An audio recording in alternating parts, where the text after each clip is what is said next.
This is It Was a Thing on TV. Spoiler number one is Dr. Lee frowns. It stinks. What is going on? What is going on? Episode 68, Submission 019. The game show finales of June 20th, 1980, and the David Letterman Show. Well, guys, this Saturday, June 20th, it marks the 40th anniversary of, well, maybe one of the I don't want to say saddest days in game show history, but I'm going to say that because three venerable TV shows, which have had, two long-running shows and a short-lived show, but all three shows are venerable because they have come back each in at least one other form since 1980. These three shows got canceled and were ultimately replaced by the David Letterman Morning Show, which we'll get to in a little bit. But the three shows we're going to talk about, the three finales on June 20th of 1980, all three of them are memorable in different ways. Yes. And I think we're going to start off with probably the one that we have the least to say, which just oddly enough is the one that lasted the longest. Hollywood Squares. Yeah. Oh boy. Now that was a show. That was a show.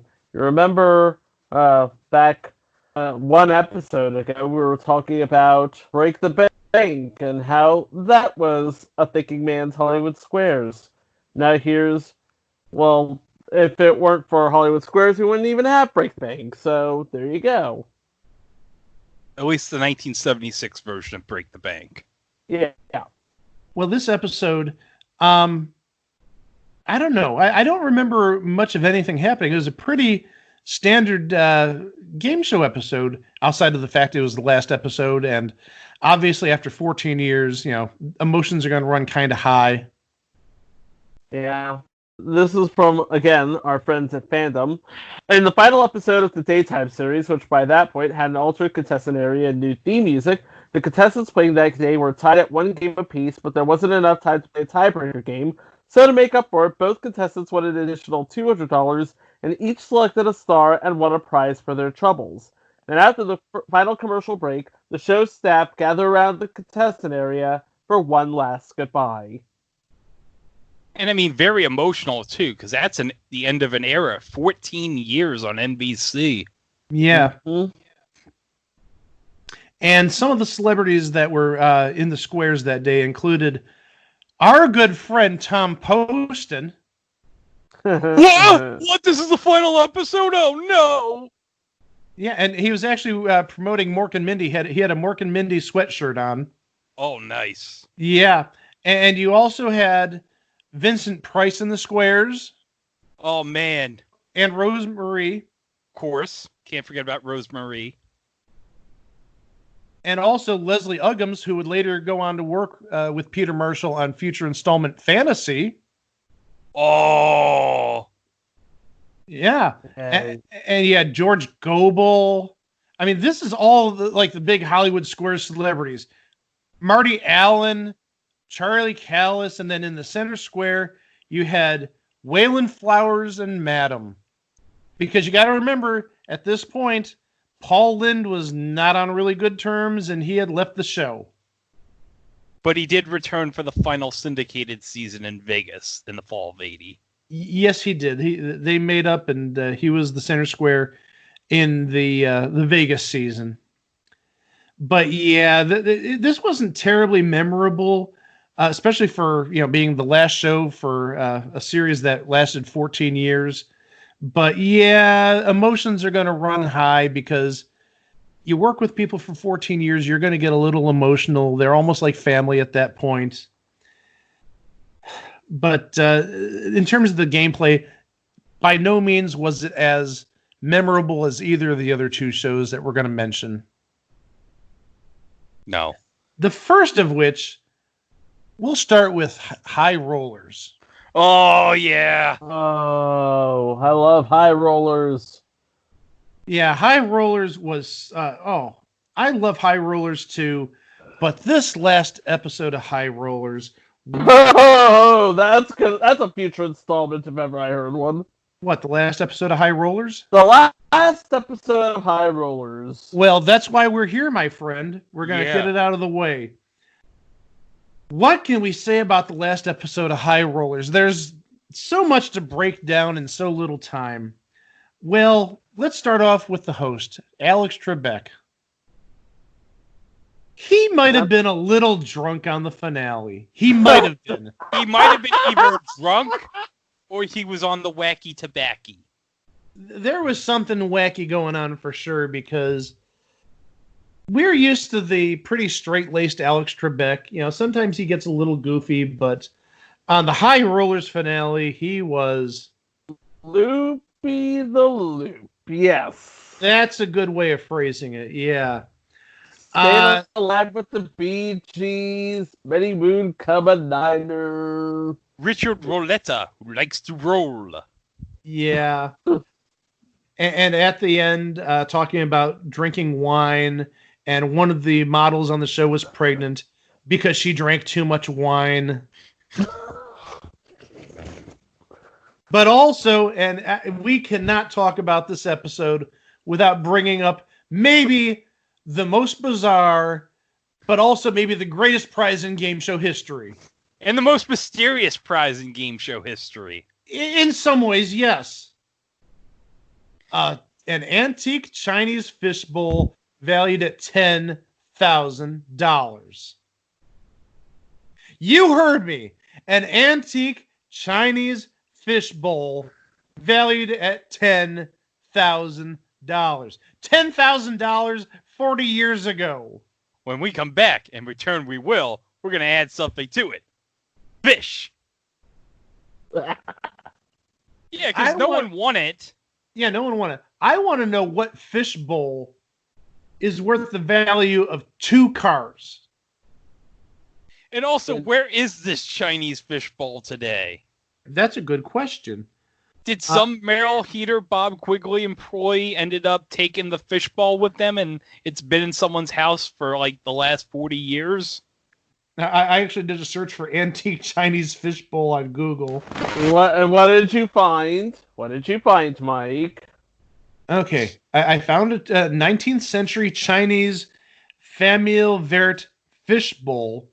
This is at, I'm going to guess, an auction site because it's called firstdibs.com. And it's $8,317. I found on eBay a large and rare Chinese Ming-style blue and white porcelain fishbowl from the 19th century or earlier. Well, Ming would be earlier than 19th century. $25,000. Whoa. Found another Chinese fishbowl, 19th century famille rose fishbowl, $21,112.40. Who knew that there was such a racket in Chinese fish bowls? Yeah, I mean, this can go on for a while. Antique Chinese cloisonné fish bowls, $14,900. Yeah, I mean, who the heck knew there was this type of market for antique fish bowls, going for $20,000, $15,000? That's absolutely crazy. But the thing is, when they say Chinese fish bowls, they're not like glass fish bowls. They're ceramic, porcelain. So think of almost like a big vase, a big vase. Yeah, because as Alex says in the final episode of High Rollers, very delicate. Well, yeah, if you're talking like porcelain, cloisonné, yeah, that's very delicate. That might be the absolute most just bizarre prize ever. A fishbowl that cost $10,000 a keep. Yeah, $10,000, which is like the price of 2 cars back in that day. That is different. It's weird, but also at the same time, that's very High Rollers giving away, and that's just High Rollers. That's very Heater and Quigley giving away really weird, expensive prizes, or as I like to call them, tax burdens. Ha ha ha ha. Well, no, seriously, would you want to pay $2,000 on a $10,000 fishbowl? That's a tax burden to me. No. True. I mean, seriously, I'd bring it home, and I bet you within about 2 days, Benoodles would knock it over, and it would be 10,000 pieces of porcelain. Yeah, it would break just like how the lamp in Just Our Luck that housed TK Carter broke. Future installment, Just Our Luck. It would also break like the bank in our previous installment. And if you have never seen this, please go to YouTube, find it.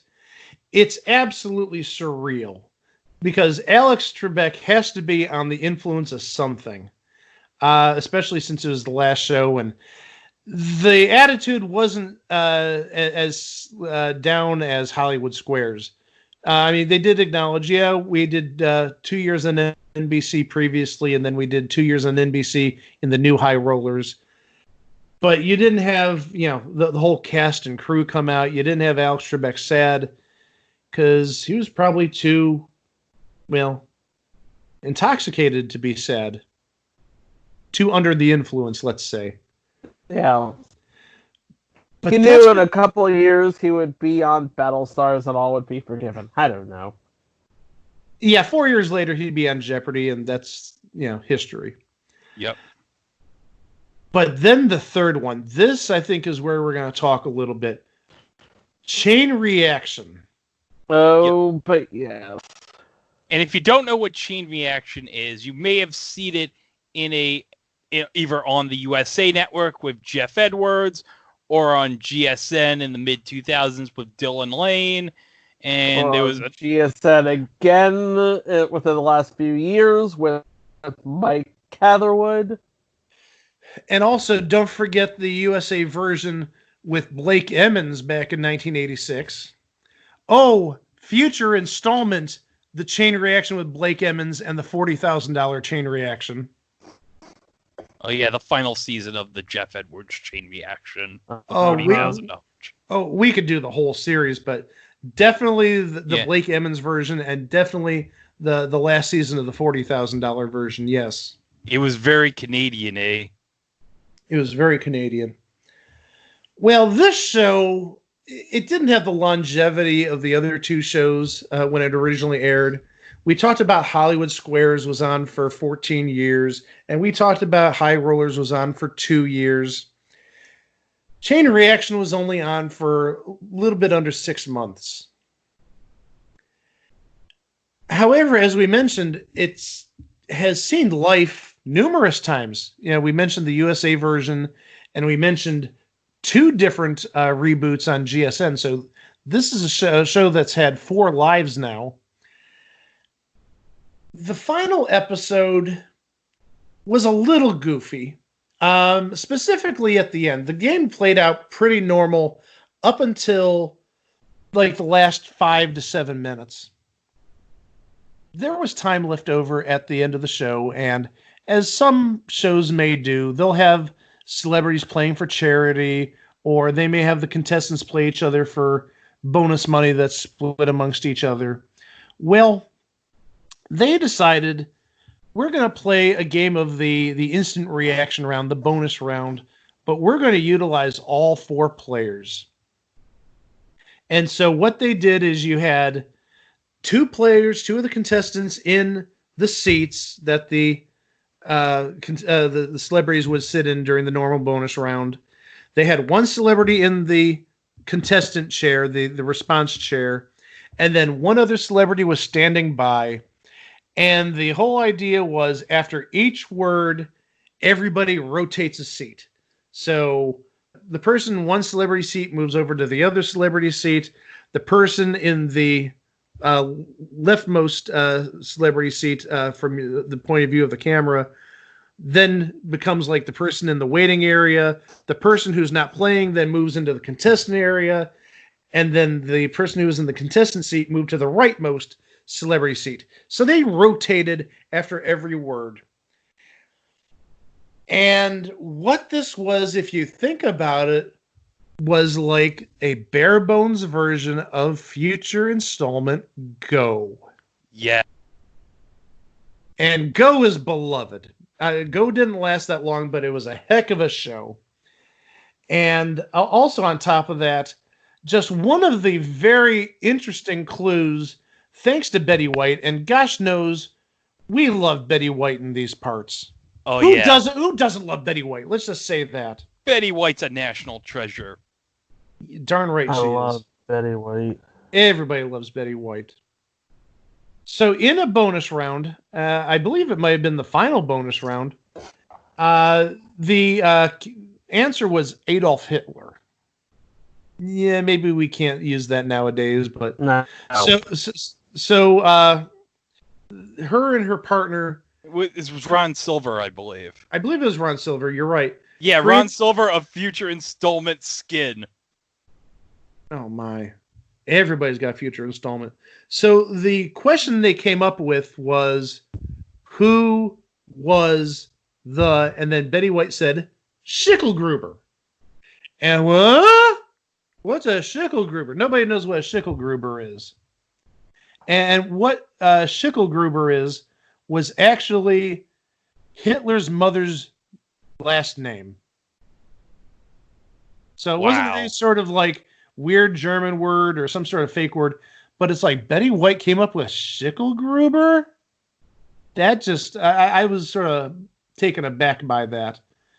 But so yeah, this was the genesis of Go, if you look at it from that perspective, and it didn't work out as smoothly as, well, again, it was a very basic form of what you'd see in Go, because people had to move on their own terms, and it was different, to say the least. But again, it was a very interesting way to end the show, and it did sort of birth an idea for a new show, which we'll cover, and it's of course a show that we hold very dear to our hearts. Yeah, we'll cover it properly in the future, but we're not here for those three shows. No. Really the big reason we're here is for the David Letterman Show. Yeah. The David Letterman Show aired on NBC from June 23rd to October 24th, 1980, for a total of 90 episodes.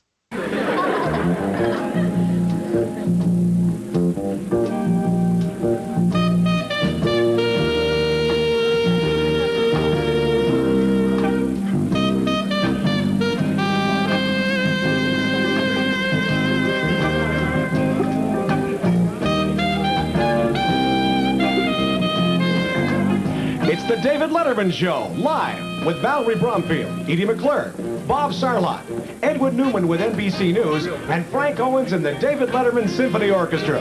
Plus David's guests, Esther Satterfield, Jane and Michael Stern, Hester Mundas, and Will Schreiner. And now, please welcome the man who loves cat dancing but isn't quite sure what that is, David Letterman.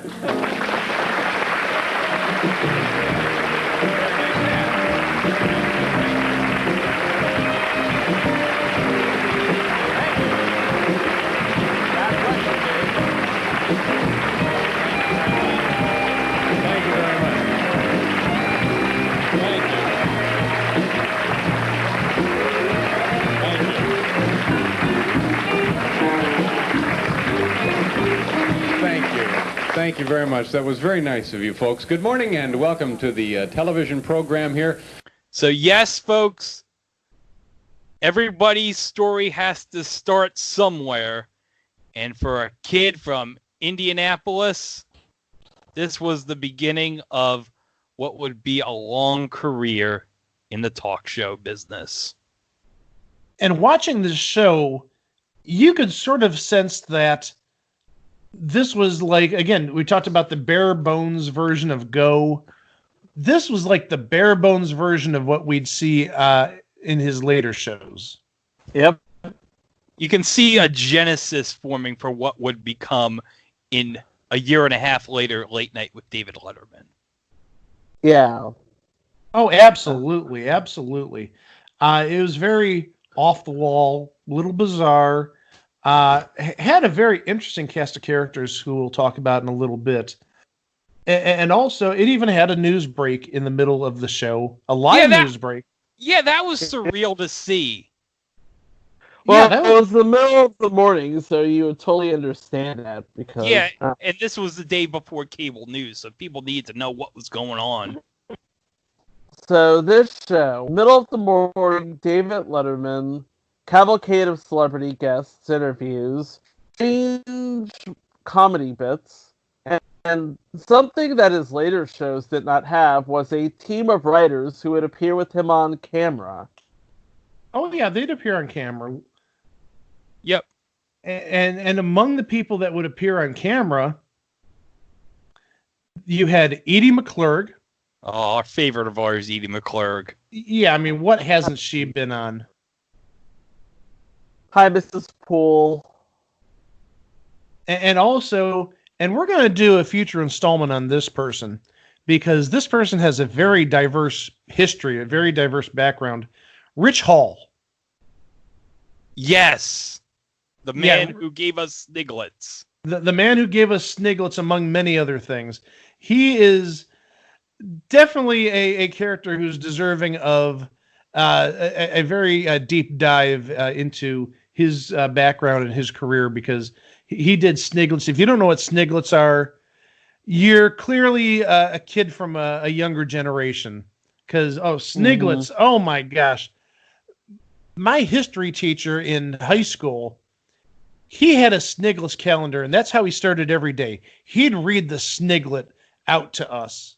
Kids, after this episode, go YouTube search Not Necessarily the News. And look for Sniglets, and also, if you can find it, there is a Sniglets board game. Oh my God. I love that game. Yeah, I've got it too. Yeah, I have the Sniglets board game. Oh my God. Yeah, That's going to be on the Patreon spin-off podcast. It was a thing on Mike's game shelf. Yeah, it was one of those things where I saw it at a thrift store maybe 10 years ago for like $2. It's like, I'm not passing up friggin' Sniglets for $2. No way. Oh, no. But also, we should add some other names of writers on the show that may or may not have appeared on the show. We mentioned this name only a couple weeks ago, Meryl Marco. Yep, on Open All Night. We mentioned her on Open All Night. And there's Greg's favorite, Gerard Mulligan. Oh, yes, Gerard Mulligan. If you don't know who Gerard Mulligan is, he would be the guy who would come in on Letterman Show as the quote-unquote guest, but it would be him as himself pretending to be the guest, but the joke was he looks nothing like the guest.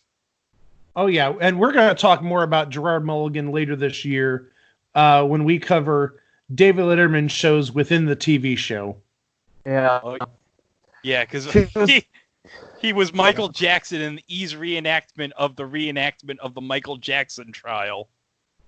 Well, and also he was the sidekick on Skink the Bounty Hunter, among other things. But yeah, when you see him, you'll know exactly who he is if you're a Letterman fan. You'll be like, oh yeah, that guy, that goofy guy. Yeah, that's the same Gerard Mulligan we're talking about here.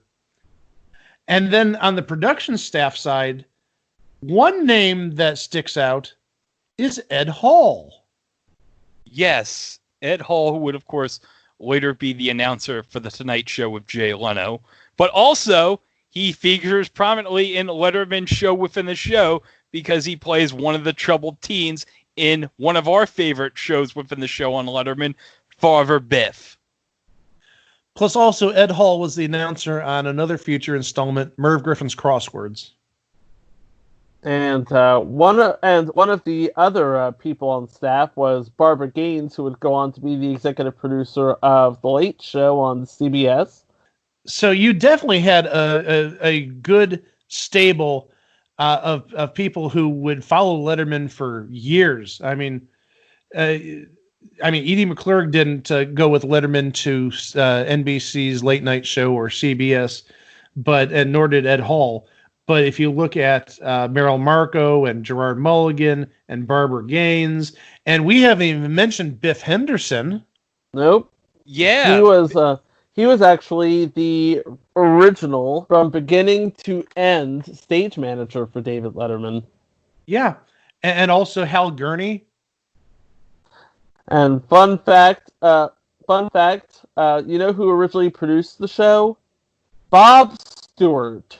Yeah, Yes. that's absolutely true. And he left the show due to creative differences just a couple days before the premiere, 4 days before the premiere. And actually, if you watch, and this is on YouTube, the second episode, you get the credit roll, and there's a number of people who are associated with Bob Stewart who are on the show. Specifically, Bruce Burmester, who you'd recognize his name on credits for The Pyramid and other Bob Stewart shows back in the day. But also another name that rang a bell when I saw the credits was Edith Chan, who again was, I think she was a contestant coordinator of some sort for Pyramid. She was another behind-the-scenes Stewart person. So he definitely had his influence, at least on early shows. But the thing is, they did not last that long, or at least didn't last to the end, because they weren't on the final episode. Yeah. Also, it's funny considering the first week of the David Letterman show, considering it was the week after the aforementioned game show finales we mentioned. The first week it was on was the last week the $20,000 Pyramid was on ABC, because its final episode was June 27th. You're absolutely right about that. Well, the show itself, it started as a 90-minute show. Well, it replaced, 3 game shows, half an hour each, so 90 minutes, it makes sense. But that only lasted a little over a month. Yeah, on Wikipedia, the final 90-minute episode was August 1st, and then it reverted to a 60-minute format on August 4th. Which I can't blame, because I watched that second episode I just mentioned a few moments ago. Oh, it's a chore.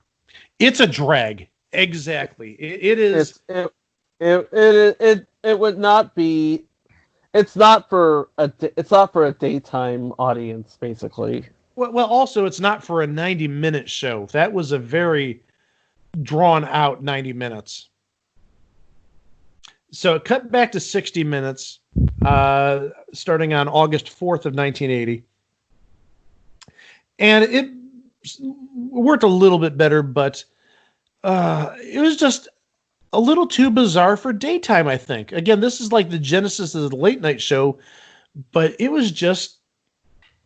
It was one of those shows that really you either loved it or you hated it. Yeah, I have a list of things that were included, that were regular segments on the show. Small town news. Which was brought to you by Will Schreiner, who we all know and also is going to pop up in future installment Small Talk. And was in past installment That's My Dog. An ever-changing non-sequitur opening introduction immediately before Letterman is seen on the camera. For example, and now, a man whose recipe for triple fudge brownies includes 2 quarts of vodka, sauerkraut, and a heaping tablespoon of love, David Letterman. Oh, by the way, I forgot to mention the announcer was Bill Wendell, who, of course, would be the announcer for Late Night with David Letterman. The second announcer was Bill Wendell. Yes, and he'd be doing those same non sequiturs for David Letterman until his retirement from the David Letterman program when it was at CBS, and he would be replaced by Big Red Alan Coulter. That's something that you'd see for the next 35 years. It started on that show. But also another segment which showed up, and this is maybe the consummate David Letterman segment, Stupid Pet Tricks. Oh, yeah, buddy. Yep. And, man, the first ever segment of Stupid Pet Tricks.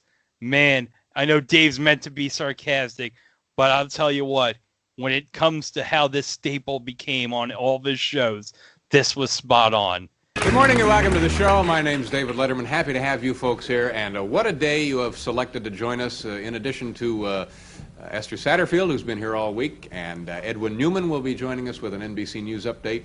America, today we have stupid pet tricks, and it's going to be unbelievable. This is, the Smithsonian has already phoned. They said they would like a copy of this tape for the time capsule, and we're going to comply. That'll be coming up a little bit later in the show, toward the end, as a matter of fact. So have the folks stay home from work today and keep the kids out of school if they're there now. Oh, indeed. I think one day we will see in the actual Smithsonian the first ever stupid pet tricks. Well, it should be archived, hopefully. Oh, yeah. But also, you're not the first stupid pet trick is the most incredible thing I've ever seen. It's a dog, and his trick is he uses his paw when the phone rings to move the phone port up and pick it up. And the amazing thing is they use an instant replay of him kicking the phone. Well, that was a staple of stupid pet tricks. They would always do an instant replay of the animal doing whatever. But the funny part is it just says it's like a sports instant replay. It just flashes instant replay. Like, this was so amazing. You have to see this again. Well, like I said, it was a staple of Letterman's stupid pet tricks, so not terribly surprising, but still funny nonetheless. And Letterman had some experimental episodes, and again, if you've seen late night, especially late night, like in 84, 85, 83, 82, his first 5 years or 4 years, he did a ton of experimental stuff. Like the episode where the camera rotated 360 degrees throughout the course of the show. Or like one of my favorites is, which is not on YouTube, but I wish I could find. It's an episode from November 1983, parodying the ABC News viewpoint on the day after. But instead of talking about the day after, they talked about the episode of Alice that aired opposite it on CBS. And Kareem Abdul-Jabbar was on the panel for some reason. And then you had different other, we'll call them innovations, like the monkey cam. And everybody knows about the Velcro suit Dave wore, or when he wore a suit of Alka-Seltzer or cereal and jumped into a big bowl of milk. That's the lunacy that you sort of saw starting out on the David Letterman show, the morning show. There are a couple of interesting promotions that Dave did on his show. And this actually happened within the last 3 weeks of the show because Letterman got word that the show was canceled. But you know what? Like some shows, let's go out on a blaze of glory. Screw the network. We're going to do our show in the last couple of episodes. Well, it's more like the last 3 weeks worth of episodes. So you're talking 15 episodes worth of David Letterman zaniness. Yeah. So you had one episode where Dave flew in a farmer named Floyd Stiles and his wife, and it was Floyd Stiles Day. And then there was a contest where Dave would host the show in your own home. And the third to last episode, and this is another one that's on YouTube, David Letterman and his staff go to Cresco, Iowa, and they actually film an episode of the show in the city of Cresco at the home of a resident, and actually get to meet a lot of people in the area. They did a stupid pet tricks there, including stupid pet tricks with a goat and a pig. And even at the end of the show, during the end credits, in downtown Cresco, there's a whole bunch of horns honking, and David Letterman asks a car passing by, "Oh, you guys just got married?" "Yeah." "So what are you going to do for the honeymoon?" "Oh, we're going to go downtown or to a bar and drink." And I just thought that was a great way to end the show. Just, "Oh, what are you going to do for your honeymoon tonight?" "Oh, we're going to go drink." But yeah, I mean, you can see that he was sort of expanding his ideas with some of these goofy stunts that would be on the last, again, 3 weeks worth of episodes. It was like, if we're gonna go out doing like the weirdest stuff ever on a television show. And again, this sort of like set the standard for what he'd do on late night. So this is like the birth of a legendary show, if you think about it. Yep. And ultimately, they did the show they wanted to do, and it became some of the most legendary television ever. And like you would say, that would be the genesis of the shows to come. But we haven't even gotten to the final episode yet. Oh, we'll get to that in a second. Okay. Well, we mentioned earlier that there was a news broadcast, a news update within the show. It was actually live in the studio. And it should be noted that the news update was given by a legendary newsman. And oh my gosh, this guy is a legend. He isn't with us anymore. Edwin Newman. And if you don't know who Edwin Newman is, I mean, he was just... He's like one of the big names at NBC for ages, but also he'd appear on a couple of TV shows besides that. I know he appeared on the John Davidson version of Hollywood Squares at least once, for at least 1 week, I should say. But yeah, it was like a legitimate news update, a little bit goofy sometimes. There are some, comparisons to Edwin Newman sort of being like a weekend update type of anchor. But that's not all we want to talk about. I know Greg really wants to talk about at least one more thing. Yeah, we can't finish the David Letterman show without talking about the final episode. Oh, boy. And I don't think you're talking about the entirety of the episode. No. We're going to talk about the last segment on the final episode of the David Letterman Show. So the David Letterman Show, of course, we mentioned, was canceled. And we talked about the final crazy weeks of shows. But the final segment. Now, we should mention what replaced the David Letterman Show afterwards. One is not going to be a future installment, but one is. And so the shows it was replaced with were Blockbusters with Bill Cullen and the Las Vegas Gambit with Wink Martindale. And yeah, the last segment was, quote unquote, the theme to the Las Vegas Gambit show. Do we have a clip of that or no? Oh, we got a clip of it. Oh, you better believe we have a clip of it. Monday, there's going to be a show here called,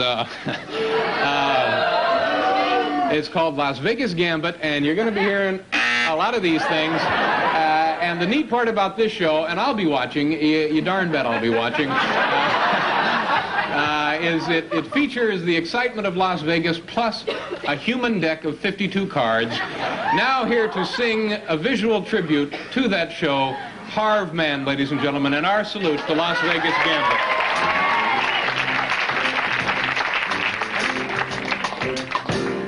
It's the Las Vegas Gambit Show.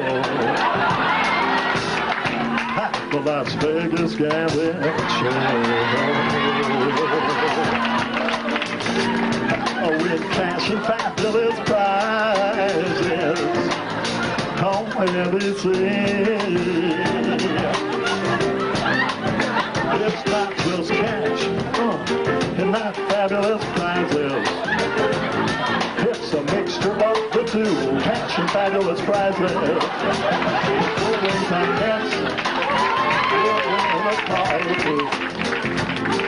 round trips to Las Vegas where you'll see Wayne Luke. The prizes fly, man of the classic game of gambit. With a winning deck, we'll have 52 people. One referees and things, a different play card, another deck. Vegas, the Vegas Gambit Show. The Las Vegas Gambit.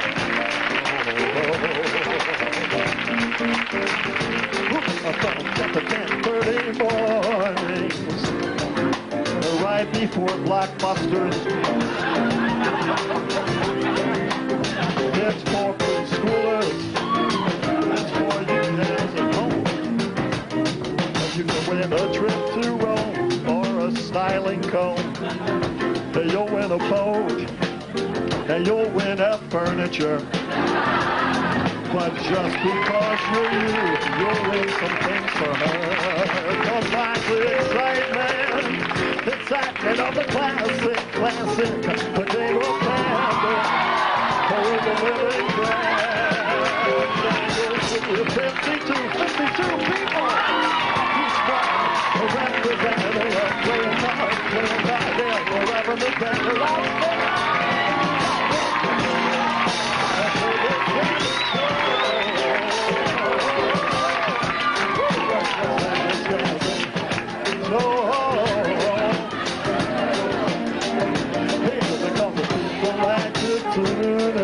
Game shows in the morning. At Las Vegas, well, in a studio, we don't really show you Vegas, but we're there though. Not just round trip, not just for flyers, money from different crews, Valentine's Day. Everybody join in. Las Vegas Gambit Show. Las Vegas Gambit Show. And I'll be watching. You don't bet I'll be watching.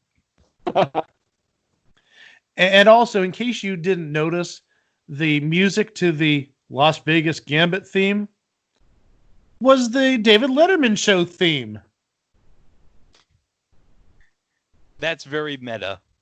It is very meta, and they just added lyrics, and Harv Mann sang it, and you had a living deck of playing cards coming out dancing. Oh, it was a truly Letterman way to end the Letterman Show. So, as we mentioned in Open All Night, Dave had this pay-or-play contract at the end after the morning show got canceled. NBC knew that they had something with David Letterman, but they had to wait until they had something ready for him. So eventually, around February of 1982, long-running Tomorrow with Tom Schneider gets canceled. And what takes its place? Late Night with David Letterman. Yep.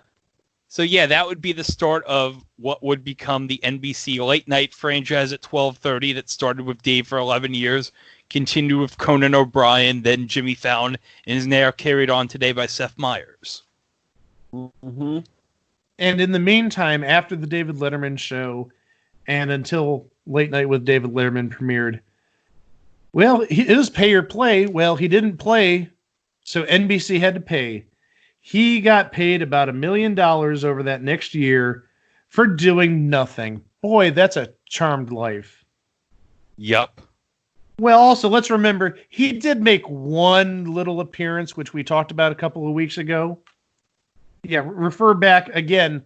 I think this is like the second or third time we've mentioned in this show, the Open All Night episode. Yep. Yeah, pay or play. You know what I'm talking about, Feaster? The world's gone crazy. Mm-hmm. But one thing I want to mention. Now, we talked about how the David Letterman Show replaced High Rollers, Chain Reaction, and Hollywood Squares. But originally, one of those three shows was not going to be canceled, and another show instead was going to be canceled. Do you know what that was originally going to be? Wheel of Fortune. Yes, Wheel of Fortune. Now remember, folks, 1980. So at this time, it would still be Chuck Woolery and Susan Stafford as the hostess, and the shopping, of course. But Fred Silverman, our good old friend Fred Silverman, decided at the last minute when he saw that Wheel of Fortune was one of the highest rated shows on the morning schedule, he changed his mind and spared Wheel of Fortune the axe. And in doing so, he he basically changed the course of television history. You're not wrong about that. Because think about it. Without Wheel of Fortune, we never have Pat Sajak to replace Chuck the following year. We never have Vanna White, and we never have the syndicated version in 83, and we probably never have Jeopardy in 1984 in syndication. Yeah, you're absolutely right. Thanks, Fred Silverman. For once, thank you, Fred Silverman. Yeah, a very astute observation. Well, guys, $10,000 antique Chinese fish balls, Whale and Flowers and Madam, predecessor to Go, Stupid Pet Tricks, going to a town in Iowa to host an entire show, news reports in the middle of a 90-minute morning show. What did they all have in common, guys? In 1980, they were just things on TV. Before we leave, it's time for eBay prices, right, y'all? Oh, no! No!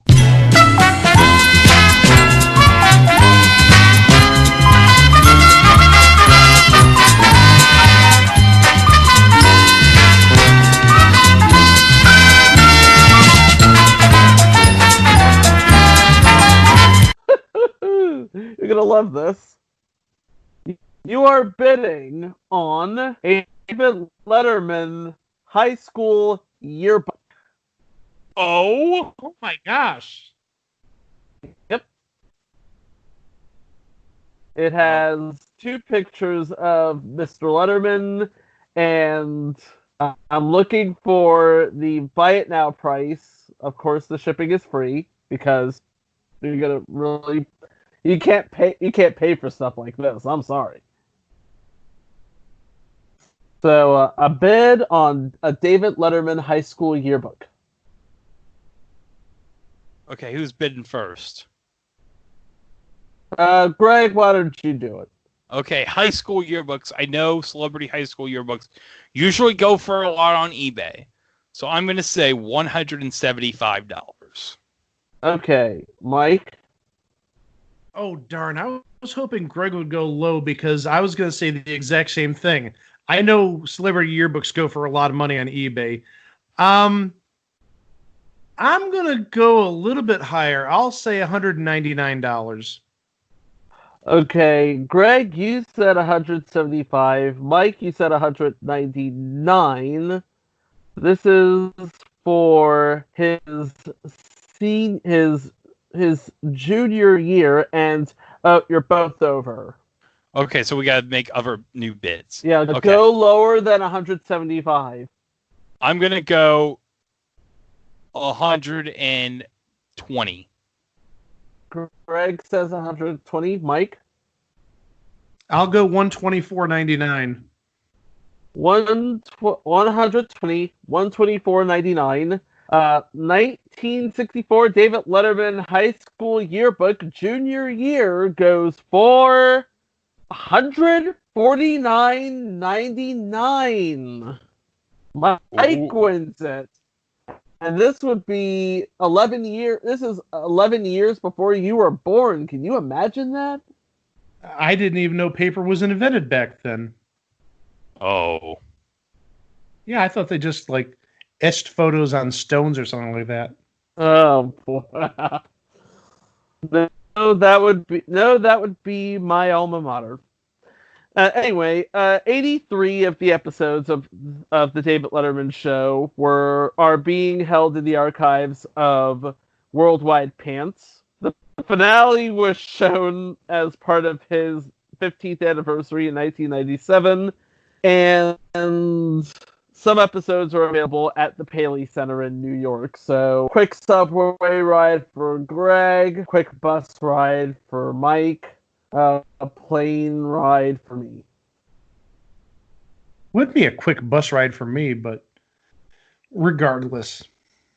And while he's on that bus, he can visit itwasathingontv.com and listen to past episodes, which you all should be doing.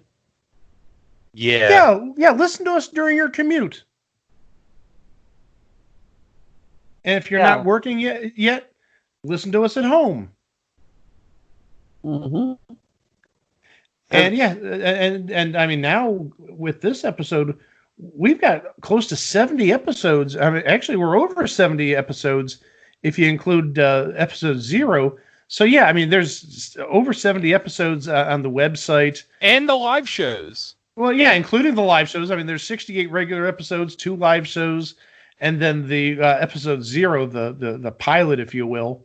So there's plenty of episodes for you to listen to.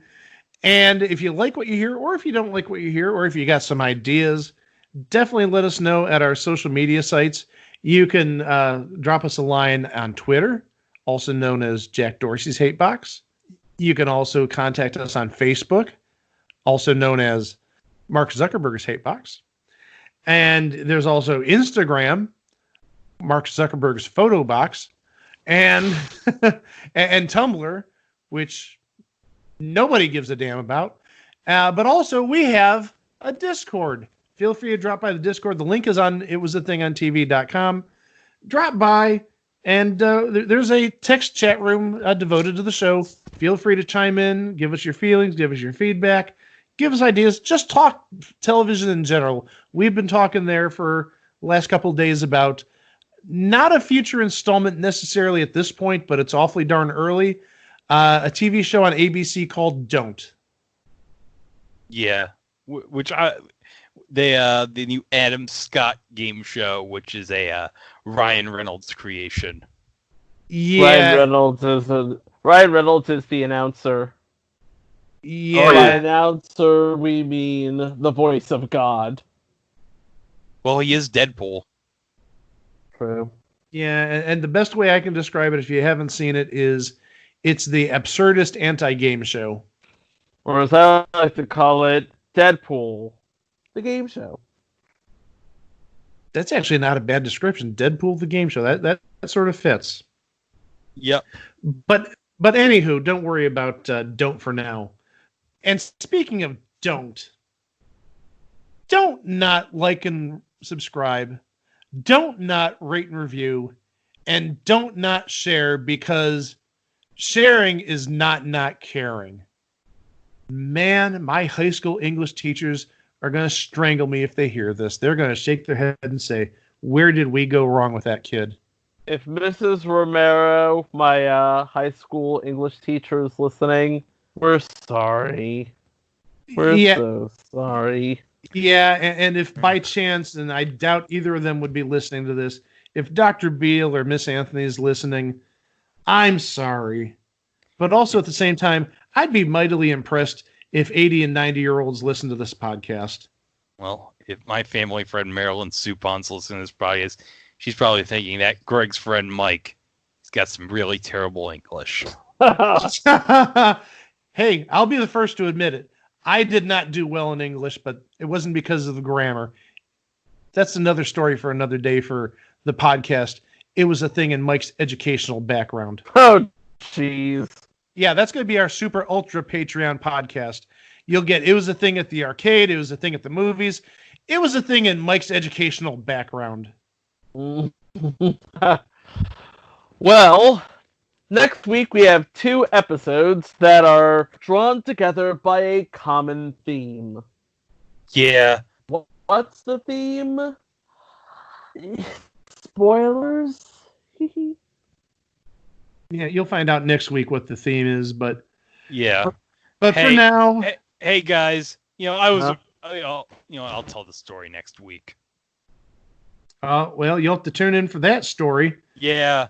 So now you got a reason to listen to us next week. Oh yes, it's not an exciting story, but oh man,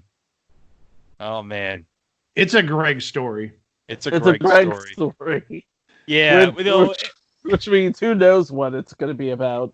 And hey guys, next week, first show next week is going to be episode number 69. Nice. Yep. But until then, I was Greg. That was Mike. That was Chico. And we'll see you guys next week for 2 more things on TV. See you next time. Wow!